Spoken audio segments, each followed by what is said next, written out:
Hi guys, we're just outside the beautiful Vitality Stadium. It's Friday and Eddie Howe's just done his press conference, so it's been really interesting to hear exactly what's going on in terms of the injuries at the club. But good news is we've got some players coming back into contention.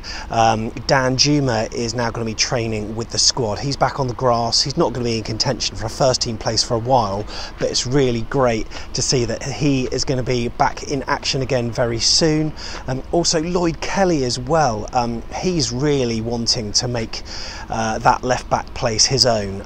He's training with the squad, which is great news, and whilst he's not going to be available or in contention for the game against Everton on Sunday, it's going to be another boost for the club. And Simon Francis as well, brilliant news, our club captain back in the fold again, not going to be involved, however he's training again, which is top news. And it's mainly good just because of the pressure that he can put on the other players who are pretty much a shoe-in for certain positions at the moment. Of course, Ryan Fraser's looking extremely comfortable on the left side. Maybe when Dan Juma returns, he can up his game and make that first team place his own, and then put in some decent performances again. I know he set up Callum Wilson, of course, against Leicester City, but in many fans' eyes at the moment, Fraser's not had the best start to the season, and you know, given that he's wanting to maybe go out with a bang, it doesn't seem to be the case so far.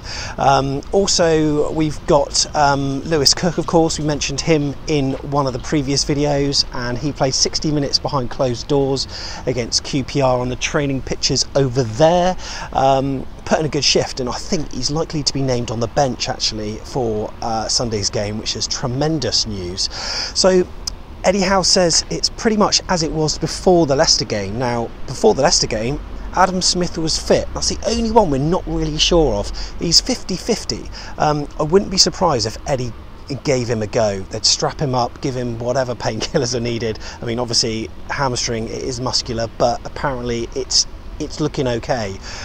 Given the fact that elsewhere in the fullback spots we're not exactly teeming with players, it's quite difficult. I mean, you know, we could have a scenario where there'd be Rico on the left and then Jack Stacey on the right. Alternatively, Chris Mepham, he's done a job on the right before. He could go there. Didn't exactly go well against Southampton, did it? Also Nathan Ake on the left. That wasn't great against Leicester, but that may be one of the options that Eddie has to go with. I don't think Cook and Mepham at the back really worked against Leicester, so I would prefer those two in the middle. And then if Adam Smith's back, he would have to go on that side, and it might have to be Rico. As much as I'm maybe not his biggest fan, I think he would have to go there. And then, of course, you've got the four in the middle that unlikely to be unchanged, to be honest, unless Jordan Ibe's hat-trick in the week has maybe swayed Eddie Howe. Really interesting. But I'm going to have a little think for a few minutes now. I'm going to see what Everton have got to say, because earlier in the week we spoke to James from the Toffee Blues TV, who gave us a bit of a summation of Everton's season so far, his hopes for how it's going to pan out, and also his prediction for Sunday.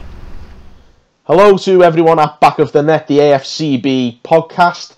James here from the Toffee Blues to give you a bit of a preview of our upcoming game at the Vitality from an Everton perspective. I'm going to look into our performance so far this season and what you guys can expect from Everton going into our game on Sunday.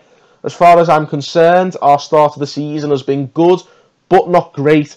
As usual, we're dominating those home games, and we have won both the home games so far this season. Unfortunately, but very encouragingly for you guys, we've only won 3 of our last 9 away games, and one of those was at Lincoln in the EFL Cup a few weeks back.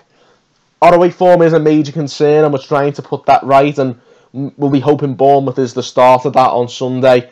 Our last 2 attacking displays have been a lot more encouraging, and we've been starting to score goals, although our usually solid defence at the same time has started to be breached a bit more. They've conceded twice in the last 2 league games. So to sum it all up, really, it's been very much a mixed bag from Everton so far this season, but as far as all our players are concerned, players have slowly been clicking into gear as the season's kicked on. The likes of Richarlison and Gylfi Sigurdsson were very poor in the early weeks, but they looked as if they were finally starting to regain the form we saw from them last season. The player, though, I reckon you guys should be keeping your eye on is, of course, the unknown quantity of our team who's only just arrived. Moise Keed, he's looked dangerous in his first few games for us. He's very much an unknown quantity in the Premier League still at this stage, and he hasn't scored for us yet, so be sure that he'll be very determined to try and open his account against you guys on Sunday. So the likes of Nathan Aki and Steve Cook will have to be on their toes to deal with him there. So you have some dangerous players yourselves, particularly in attack on their day. We know for sure Josh King, he always seems to be the bane of our defence's lives when you play against us.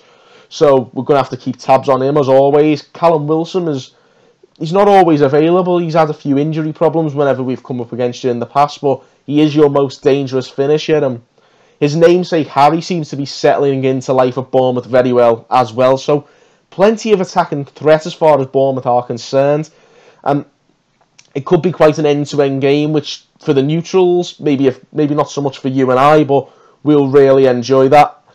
The history books always seem to suggest that entertainment is on the cards when Bournemouth and Everton clash, particularly at the Vitality, where we've had 3-2 2-2, plenty of entertaining scorelines, as I say, for the neutrals, but we might be hiding behind the sofas a little bit.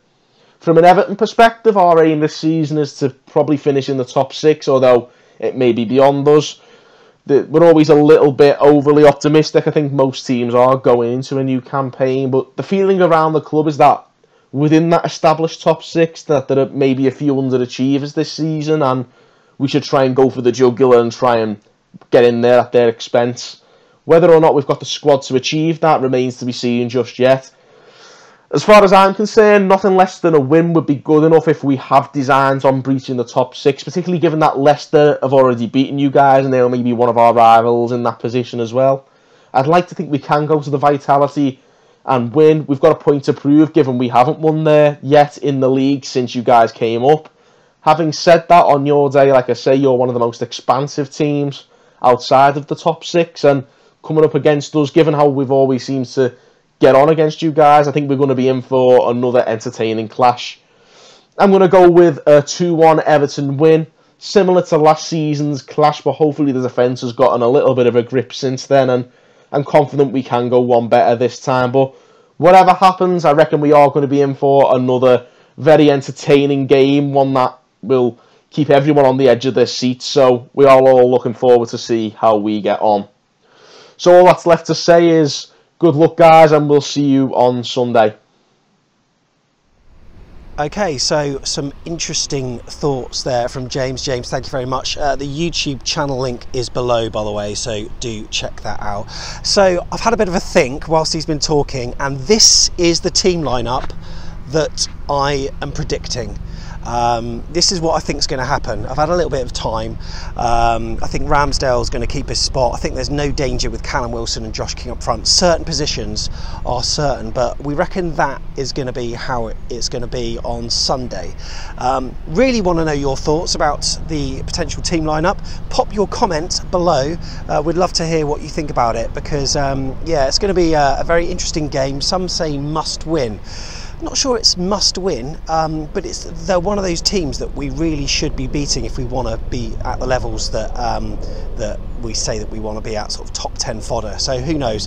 Anyway, do enjoy the game on Sunday. This is our last video until then. We'll be popping loads of videos out though after Sunday. So we're going to be, if you can pan the camera around, you probably can just see, there's the main reception. We're going to be right in front of it, just to the left hand side, or as I'm looking at it, the right hand side. As you're coming out of reception on the left hand side, we're going to be there doing some fan interviews. Do come along and have a chat. We'll get them straight onto YouTube and get the conversation flowing. All right, enjoy your weekend. Hope it's a good Saturday, and let's hope it's an even better Sunday. Up the cherries.